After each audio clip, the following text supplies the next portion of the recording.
우리가 직선처럼 올라갈 것 같지만 영원히 올라가는 직선은 없고 오히려 주식은 이렇게 왔다 갔다 하는 게 속성이니까 이 속성을 아는 사람은 돈을 번다라는 거죠. 2000년지에서 지금 덜 올랐다라는 건 저는 없다라고 봅니다. 2000년 다 돌았어요. 2030년 전망이 아무리 밝아도 모든 투자자 그 전망을만 보고 실적에 눈을 감지는 않는다.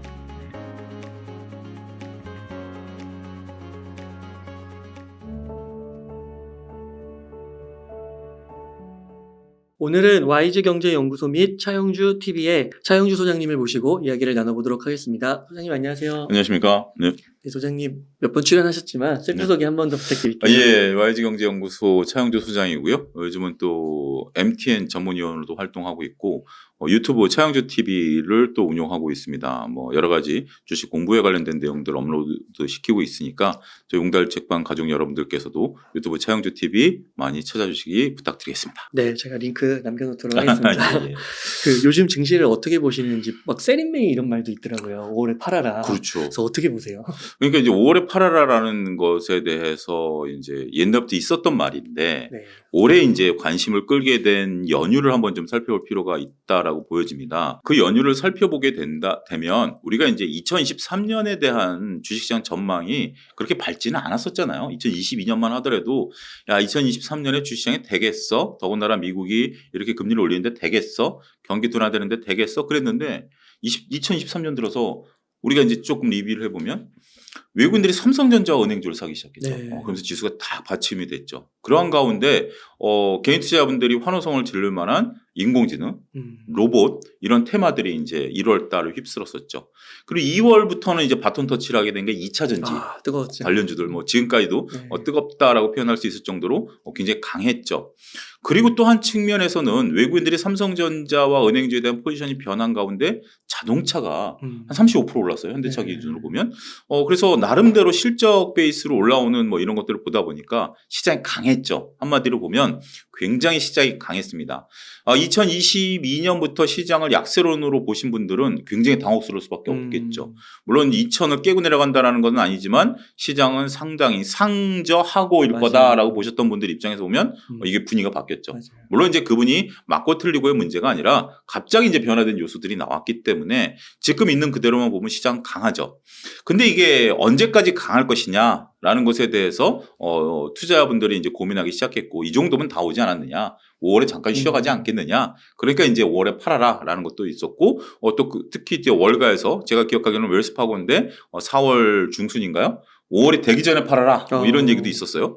그렇기 때문에 거기에 좀 힘을 실어줬는데 생각보다 좀 강하죠. 물론 시장이 4월 말 고점에서 꺾인 상태이긴 합니다. 꺾인 상태에서 이런 것들이 이제 추가적으로 올라가지는 않습니다만 코스피 기준으로 저희 이제 녹화일 기준으로 봤을 땐 2,500 약간 밑에 언더 2,400 후반대 코스닥은 조금 좀 불안하긴 해요. 왜냐하면 변동성이 좀 심화될 수 있는 구간이긴 하지만 여전히 800대에 있고 지수만 그런 게 아니라 고객 예탁금도 50조 이 정도가 뒷받침되고 있기 때문에 시장은 상대적으로 강한 겁니다. 저도 5월이면 변동성이 좀 시작되는 거 아니야라고 좀 개인적으로 봤었는데 그냥 시장은 있는 그대로 놓고 본다라면 지금 이제 열기는 굉장히 뜨거워져 있다. 이게 확 식지는 않고 있다. 일부 좀 식어가는 종목들도 있고 지금 식어가다 보니까 지금 이제 거래 대금이 급속도로 줄었거든요. 거래 대금이 급속도로 준다라는 것은 그만큼 이제 관망세가 늘어났다라는 거죠. 하지만 고객 예탁금은 안 빠져나갑니다. 그러면 일단 조금 저점을 좀 잡으시려는 하는 노력들도 많이 좀 있다라고 보면 5월에 팔아라라는 것은 이제 하나의 어떤 관행적으로 내려오는 부분들이지만 시장 있는 그대로 놓고 보면 그렇다고 해서 적극적으로 액션을 취할 단계는 아니긴 하지만 시장이 강하다라는 것을 전제로 해야 지금 이제 우리가 투자 아이디어를 얻어갈 수 있지 않을까 말씀드릴 수가 있겠습니다. 그러니까 단기적인 거긴 하지만 그 차윤주 소장님께서 지난달에 나오셔가지고 2차 전지 조정이기 때문에 보유자의 영역이기 때문에 그렇습니다. 지금 매수하는 건 힘들다 얘기하셨는데 딱 그렇게 됐습니다. 뭐 공교롭게도 뭐 제가 뭐 하락 쪽에 베팅을 했다라기보다는 시장이 조금 이제 조정에 대한 상황을 조금 제가 조심스럽게 예측을 한 거고 시장이라는 것은 주식이라는 건 어떠한 주식도 직선이라는 건 없어요. 근데 이제 주가가 올라가다 보면 직선처럼 영원히 올라갈 것처럼 보이죠. 한 가지 예를 들어 드릴게요. 2020년에 카카오가 그랬죠. 네. 직선처럼 보였죠. 삼성전자도 직선으로 보였죠. 하지만 지금 꺾여 있죠. 2021년에 위메이드가 그랬죠. 메타버스가 세상을 바꿀 것이고 위믹스 코인이 세상을 바꿀 것이니까 위메이드는 영원히 올라갈 거야. 그 다음에 올 초만 하더라도 인공지능과 그 로봇 관련주들이 그 직선처럼 보였죠. 세상을 다 바꿀 것처럼 보였죠. 하지만 고점 대비 많이 하락했죠. 2000년도 지금 현재 코스모학 같은 경우는 고점 대비 지금 50%가 빠졌어요. 굉장히 많이 빠졌죠. 물론 폐배터리와 뭐 양극재는 다르다라고 볼 수는 있긴 하겠습니다만 하나의 테마에서 이렇게 전에는 직선처럼 보였던 것들이 지금은 이렇게 조정을 좀 받고 있는 것이 하나의 시장의 모습이다라는 것이 어떻게 보면 당연한 거고 우리 속담에 뭐 다른 차면 기운다라는 것도 있습니다만 뭐 굳이 속담을 안 하더라도 여러분들이 잘 아시는 위대한 우리 투자인 하워드 막스가 진자운동이라는 게 있잖아요. 이렇게 왔다 갔다 왔다 갔다. 요것만 알아도 투자는 돈을 번다라는 거예요. 하워드 막스 얘기는. 네. 비유가 그런 거죠. 우리가 직선처럼 올라갈 것 같지만 영원히 올라가는 직선은 없고 오히려 주식은 이렇게 왔다 갔다 하는 게 속성이니까 요 속성을 아는 사람은 돈을 번다라는 거죠. 그 아이디어를 여러분들이 잘 갖고 계셔야 된다라고 보고 2차 전지가 끝났다 나쁘다라고 보는 것도 경계합니다. 하지만 우리가 제가 이제 주식시장에 있으면서 하는 경험치인데요. 최근에 관심을 가졌던 것들이 바로 관심을 갖고 올라가는 경우는 정말 확률이 희박합니다. 아, 그렇군요. 네. 우리가 한 3년 동안 테마를 이끌었던 게 제약바이오죠. 2015년서부터 2018년까지. 네. 그 제약바이오가 아직 못 올라가고 있죠. 삼성전자도 2021년 1월이 꼭대기니까 2022년이라 보면 1, 2, 3 지금 3년째 지금 못 가고 있죠. 물론 뭐 여러 가지 이유가 있어. 경기 사이클을 보는 것도 있고 여러 가지 볼 수 있지만 어쨌든 주가 흐름을 보면 카카오 같은 경우도 지금 마찬가지고요. 그런 것들을 보면 이게 왜 그런 현상이 나타나느냐도 아셔야 될 것 같아요. 지금 현재 카카오라든지 이런 것들 갖고 계신 분들은 물론 장기적으로 보시는 분들도 있지만 일부 투자자들은 좋다고 해서 사신 분들이 계시거든요. 투자는 다양한 사람들로 구성이 되어 있죠. 좋다고 해서 한 분들 입장에서 보면 원금만 너무 팔아야 되겠다라는 건 생각이 있으니까 매물대가 형성이 되는 거죠. 그래서 이 매물대가 형성이 된 주식들은 이 매물대가 소화되기 전까지는 본격적으로 상승하기는 어렵다. 이게 첫 번째 지론이고요. 또 한 가지는 그거예요. 우리가 지금 웅달님 어찌됐던 뭐 유튜브를 촬영하기 위해서 한 달 내내 짜장면만 드셨다고 생각해 보세요. 네. 뭐 이 집 맛있다고 짜장면 먹어보고 저 집도 먹어보니까 내 입맛에도 맞아. 좀 달라. 그러다 간짜장도 먹어보고 뭐 볶음짜장도 먹어보고 막 먹었는데 그 다음에 이제 한 달이 지나고 나서 짜장면을 먹는 거 하고 갑자기 짬뽕을 먹는 거 하고 느낌이 다르죠. 그렇죠. 짬뽕이 확 매운맛이 입맛을 확 돌게 하는 네. 그런 맛이 있기 때문에 주식시장이라는 건 그런 것 같아요. 테마라는 게 시간이 지나면 지날수록 노후화된다라고 저는 표현을 합니다. 알 사람은 다 아는 거죠. 알 사람은 다 알고 많은 분들이 거기에 이제 전문가가 된 거예요. 그러면 초과적으로 거기서 돈을 벌기는 굉장히 어려운 거예요. 아, 많이 알게 된 거예요. 많이 알게 되면 될수록 처음에는 유리하죠. 시간이 지날수록 거기에 관심을 가진 사람들은 다 아는 거고 관심을 아예 안 갖는 사람들은 아무리 설득해도 그거 하는 거잖아요. 우리가 막 뭘 얘기를 해도 난 그냥 됐어라고 하는 사람은 영원히 됐어요. 그 사람까지 끌어들인다라는 거는 우리가 인생에서 불가능한 거기 때문에 됐어라는 상황까지 왔을 정도의 상황이라면 이게 수급이 좀 꼬이는 거죠. 오죽했으면 최근에 이런 말을 했겠습니까? 워렌 버핏이 이제 주식으로 돈 벌기 더욱더 어려워졌다. 워렌 버핏이 이제 주식을 처음 시작했을 때만 하더라도 주식이라는 게 대중적인 관심도 아니었고 그때만 하더라도 우리가 이런 인터넷 시대가 아니었기 때문에 정보가 이제 소수였고 정보가 퍼지는 속도가 좀 늦었죠. 근데 지금은 정보가 퍼지는 속도가 굉장히 빨라졌습니다. 이런 상태에서 내가 정보를 하나 인식하고 판단해서 했을 때는 추가적으로 올라간다는 것은 더 어려울 수도 있다. 이렇게 말씀드릴 수 있겠습니다. 그러니까 확률적으로 쉽지 않다. 그렇죠. 우리가 이제 인생을 그냥 보시면 돼요. 네. 처음에 여러분들이 이제 여러분들이 발견한 맛집이 있다. 그러면 그 집에 갔을 때는 자유롭게 먹을 수 있죠. 근데 그 맛집이 유튜브를 한번 타는 순간 이제 그 집은 끝난 거죠. 맛을 유지하기도 어려울 뿐더러 유지한다 하더라도 이제 가서 먹으려면 줄 서야 되잖아요. 네. 방송이 될지 모르겠습니다. 여담입니다만 저는 이제 속초를 굉장히 좋아하거든요. 머리 아플 때마다 이제 국도를 타고 이제 갔다 왔다 하는데 그제 유명한 유튜버께서 속초 국도변에 있는 그 허름한 집을 유튜브 올리셨더라고요. 그거 보니까 찍을 당시에도 사람도 별로 없고 주차장에 차도 없어요. 근데 제가 봐도 거기 꼭 가보고 싶어요. 근데 다음에 갔을 때 과연 자리가 있을까? 그러니까 주식도 마찬가지인 것 같아요. 처음에 내가 그것을 선점했다라면 다른 사람들이 왔을 때 그걸 넘길 수 있는 거지만 뒤늦게 내가 따라가가지고는 어렵다. 자, 정리하자면 2차 전지도 지금은 많은 분들이 학습을 하셨어요. 책도 보시고 공부도 하셨고 이런 것들이 다 알려졌음에도 불구하고 주가가 조정을 받고 있다라면 한 측에서는 더 이상 나는 보유 안 할 거야. 어떤 분들은 뭐 영원히 내 평생 보유할 거다라고 하시는 분들도 있습니다만 다양한 시장 참여자들이 있는 가운데서 나는 이 정도면 됐다라고 파는 물량들이 있고 그거보다는 사자가 적으니까 주가가 밀릴 수밖에 없는 거죠.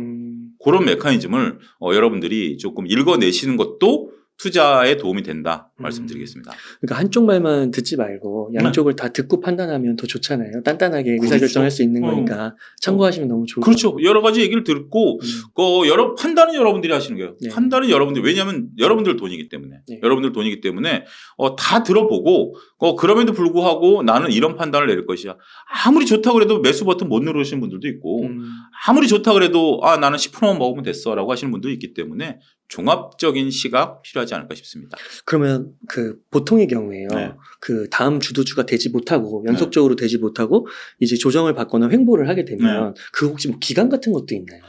그거는 이제 예측하기는 어렵고 그거는 이제 차트로 잡아내는 거죠. 차트로 잡아내는 건데 오히려 관심이 좀 높았었던 주식 같은 경우는 횡보하는 기간이 좀 길어야 돼요. 길어야 돼요. 그러니까 이게 좀 극단적으로 얘기하면 정말 지쳐서 나 손절해야지라는 물량까지 쏟아져야 올라가는 거죠. 자, 입장을 바꿔놓고 생각해 보세요. 여러분들이 지금 이제 싸졌으니까 산다라는 개념으로 접근을 하면 10만 원의 주식을 샀는데 이게 지금 8만 원까지 떨어졌어.